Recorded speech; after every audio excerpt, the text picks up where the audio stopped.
What happens when the men holding the rifles become more afraid of their own commanders than of the enemy in front of them? And what if the darkest battlefield in this war is not at the front, but hidden behind Russian lines, where loyalty, fear, and money collide?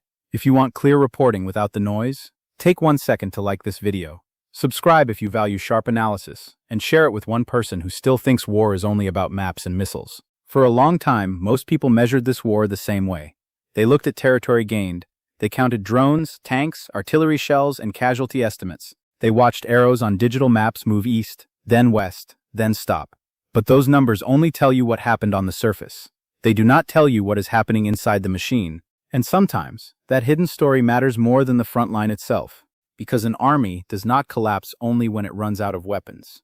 It can also collapse when it runs out of trust, when orders stop making sense, when commanders see soldiers as numbers, when men begin to believe that surviving the enemy is possible, but surviving their own side is not. That is the nightmare now surrounding parts of Russia's war effort. Not one single video, not one isolated complaint, not one emotional outburst from a bitter man online. What has emerged over time is something more disturbing, a pattern of accusations from very different people, in very different roles, telling versions of the same story. Some speak about corruption at the top, some speak about extortion in the middle, some speak about fear so deep that surrender starts to look safer than service. And if even part of that picture is true, then the crisis inside the Russian system is bigger than a battlefield setback. It means the war is being eaten from the inside. Let's slow this down and look at why this matters. Every military runs on more than bullets. It runs on confidence. A private has to believe his sergeant is not lying to him. A sergeant has to believe the officer above him is not selling fuel meant for the unit. A drone operator has to believe the target he is told to strike is really a military target. A wounded soldier has to believe he will be evacuated if things go wrong. Break that chain and the army may still look strong from the outside, but inside it becomes brittle. Over the past years, Russia has tried to project endurance. It can absorb losses, it can draft more men, it can build more shells, it can buy time. That image matters politically. It tells Russians that the state remains in control. It tells enemies that pressure will not break the system. And it tells the world that the Kremlin can keep feeding the war no matter how long it lasts. But a state can replace equipment faster than it can replace belief. That is why testimonies from inside the Russian system carry so much weight. Not because every single claim can be independently proven in real time. In war, that is rarely possible. But because these testimonies point toward the same moral center of gravity. Fear is replacing discipline, money is replacing duty, and survival is becoming a private transaction. Imagine you are a soldier sent to a dangerous sector. You already know the artillery is heavy. You already know drones are everywhere. You already know evacuation can take too long. Now add a new fear. If you complain, if you refuse a suicidal order, if you stop paying bribes, if you become inconvenient, your own command might push you into the deadliest position on purpose. In that world, the chain of command is no longer a shield. It becomes a threat. That is not just corruption, that is predation. And once soldiers begin to see their officers that way, every military function starts to rot. Men hide information. They avoid initiative. They try to disappear. They hoard supplies. They search for private escape routes. Some pay, some run, some go silent, some defect, some obey on the outside while mentally checking out on the inside. An army can survive fear of the enemy. It cannot easily survive fear of itself. One of the most explosive parts of this story is the allegation that commanders have treated frontline assignments almost like a market. The exact figures differ from account to account, but the basic idea is simple and horrifying. Danger can be negotiated if you have money, and death becomes more likely if you do not. If a soldier believes his life has a price tag, then the state has already failed him. He is no longer part of a national mission. He is trapped inside a system of extraction. Because when war becomes business for the men managing it, battlefield failure does not always mean incompetence alone.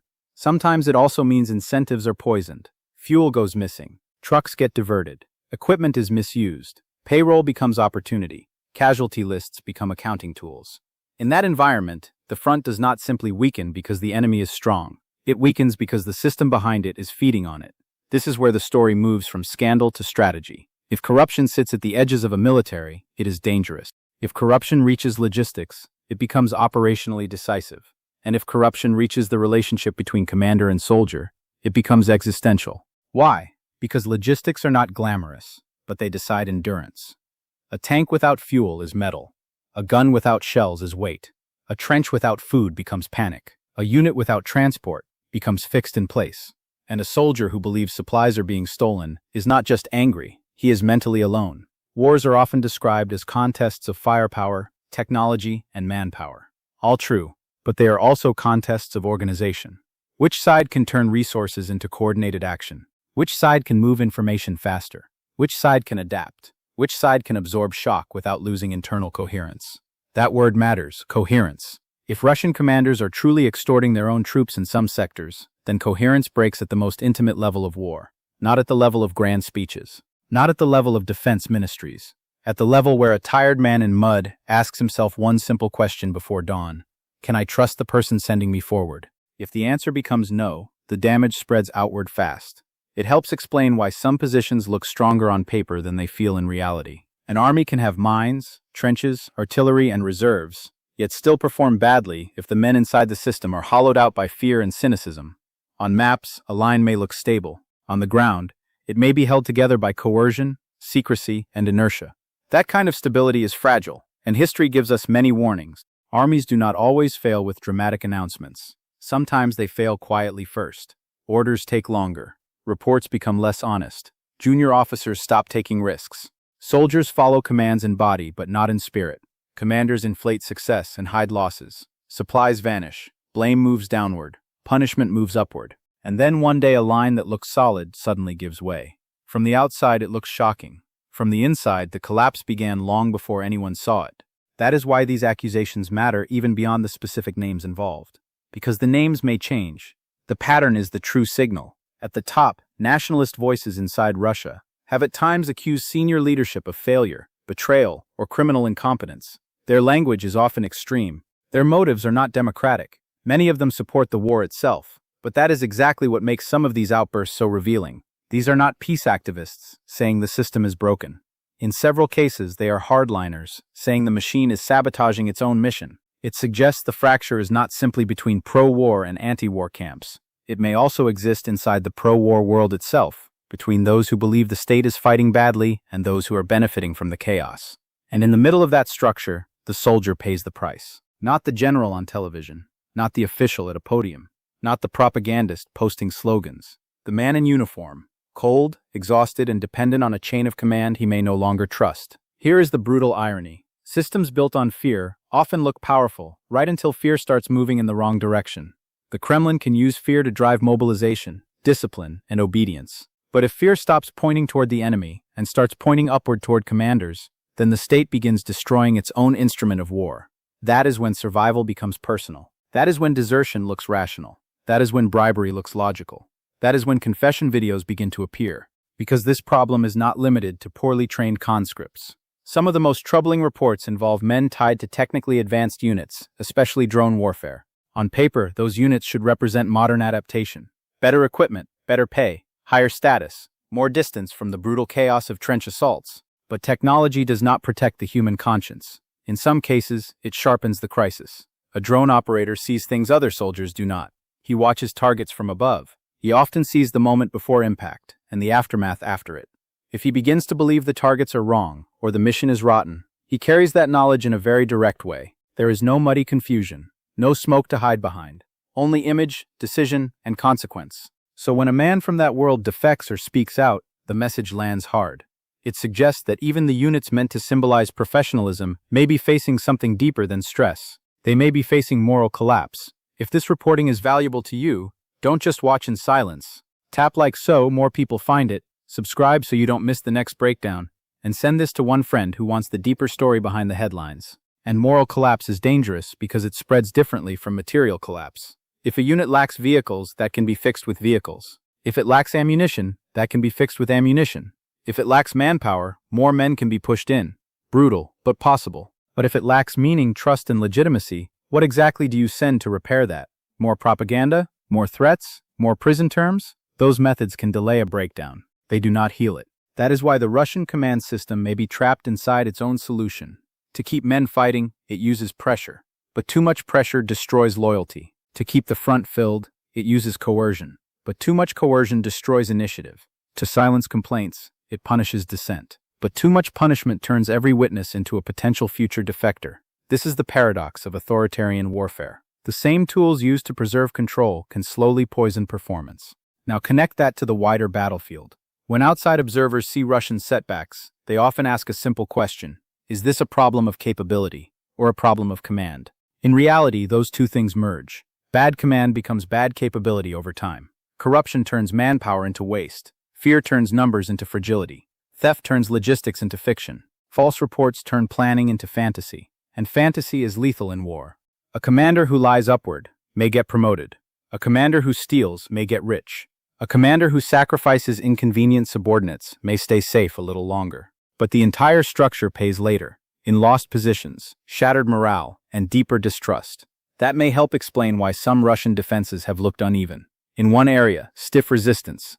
In another, surprising weakness. In one sector, discipline. In another, chaos. War is never uniform, but when internal corruption is severe, inconsistency becomes a signature. The same army can appear formidable in one week and shockingly porous in the next because its internal quality is not evenly distributed. For Ukraine, that creates opportunity. Not easy opportunity, not clean opportunity, but real opportunity. Because if your opponent's military is being hollowed out from within, then direct confrontation is only one part of the equation. The other part is pressure. Pressure on logistics, pressure on supply depots, pressure on transport corridors, pressure on communication nodes, pressure on the exhausted relationship between officers and soldiers. In other words, if corruption already exists, outside pressure can force it to reveal itself faster. A fuel shortage caused by a strike is bad enough. A fuel shortage made worse because fuel was already being stolen is far worse. A delayed reinforcement is dangerous. A delayed reinforcement in a system where drivers are afraid, officers are lying, and records are false can become catastrophic. This is how military decay works. The enemy hits from the outside. Corruption weakens from the inside. And the two forces multiply each other. That multiplication may be one of the least understood parts of this war. Too often, people imagine corruption as background noise, a side story, a moral stain.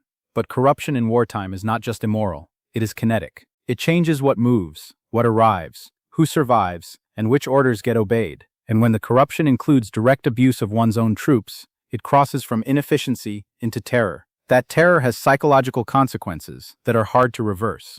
A soldier who believes his commander might hunt him does not think like a soldier in a functioning army. He becomes hyper-alert in a different way. He starts scanning not only the horizon, but the rear. Not only the enemy drone, but the internal trap. Not only the battlefield, but the paperwork, the roster, the order, the sudden transfer, the denied leave request, the missing pay, the officer's mood. That is a terrible way to fight a war. It burns mental energy. It destroys solidarity. It makes heroism rare and calculation common. Men stop asking, "How do we win this mission?" and start asking, "How do I survive this system?" Once that becomes the dominant question, the war has already changed shape.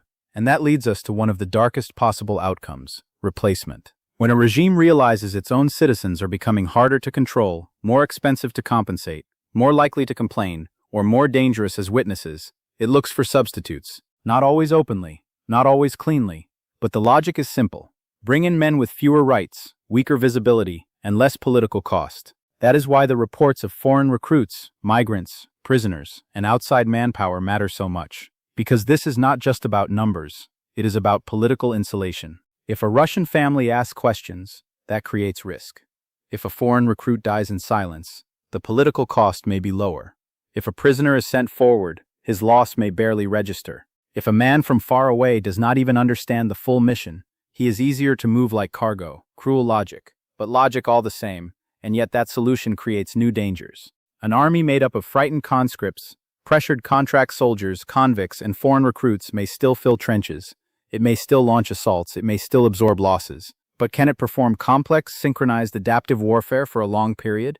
That is much harder. Shared language matters. Shared trust matters. Shared purpose matters. Remove those, and you do not get cohesion. You get mass. Mass can hold ground for a while. It can overwhelm local positions in certain conditions. It can create the image of endless depth. But mass without cohesion is blunt. It is slow to adapt, slow to recover, slow to innovate, and very vulnerable to panic once pressure reaches the right point. This is why the reports of internal violence and command abuse are bigger than scandal clips online.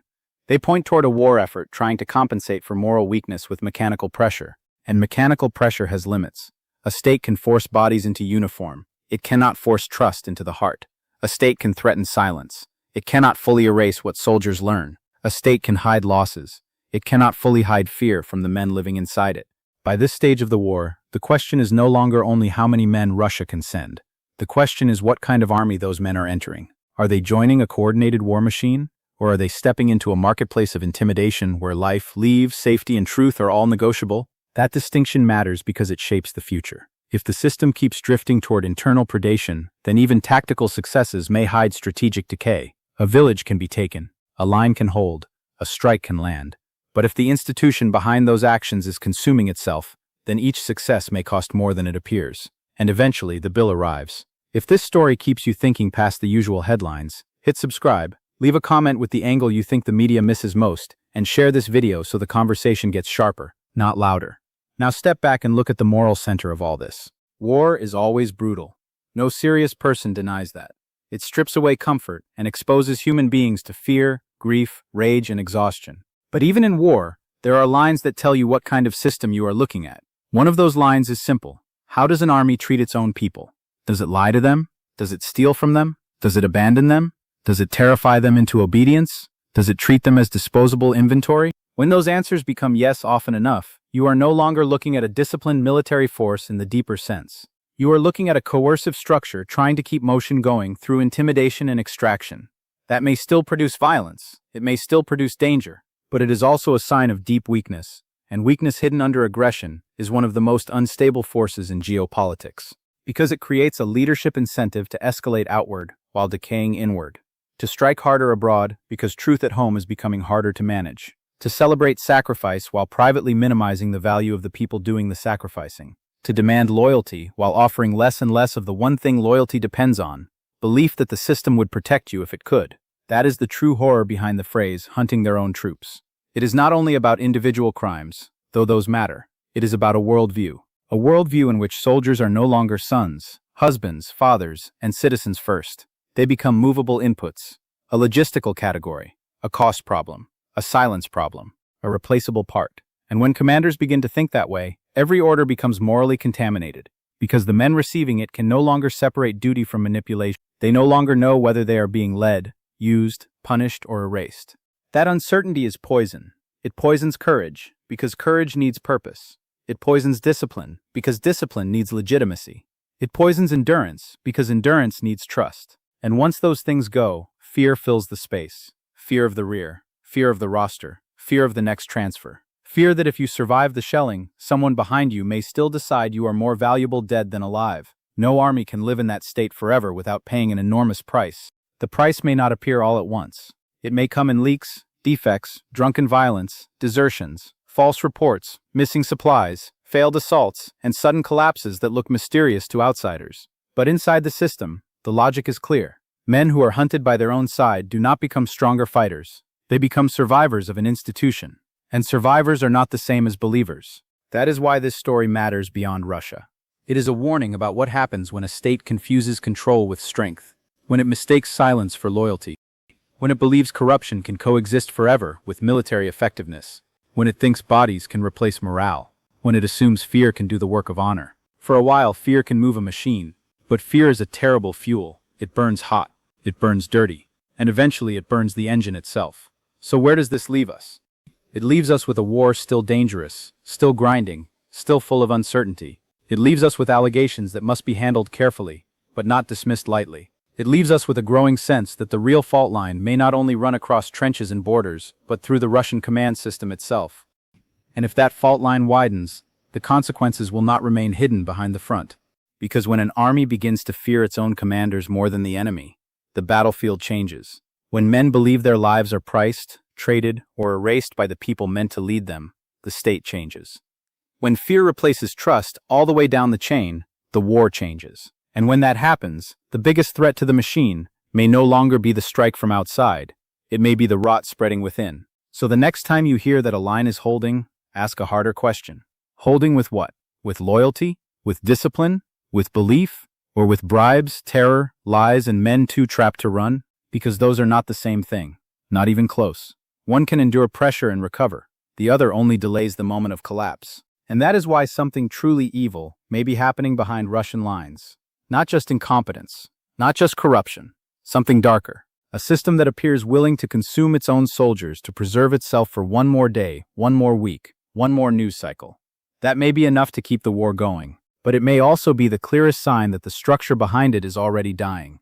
If you want more scripts and breakdowns that cut through propaganda from every side, like the video, subscribe for the next deep dive, and share this with someone who understands that the most important story in war is often the one happening behind the lines. Because in the end, the final verdict on an army is not just how much ground it takes, it is what it becomes while trying to take it. And if a military reaches the point where its own troops feel hunted by the men above them, then the map is no longer the only measure of defeat. The defeat has already entered the soul of the force itself. That kind of damage does not disappear with a speech. It does not heal with another wave of recruits. It stays. In the memory of the men who paid, in the silence of the men who vanished, in the fear of the men still there, and in the future of a country that may one day have to face what was done to its own people in the name of victory. That is the real shadow over this war. Not only who is losing land, but who is losing their humanity while the world watches. And when a state starts hunting the very soldiers it sends to fight, it may still look dangerous from the outside, but from the inside, it has already begun to devour itself.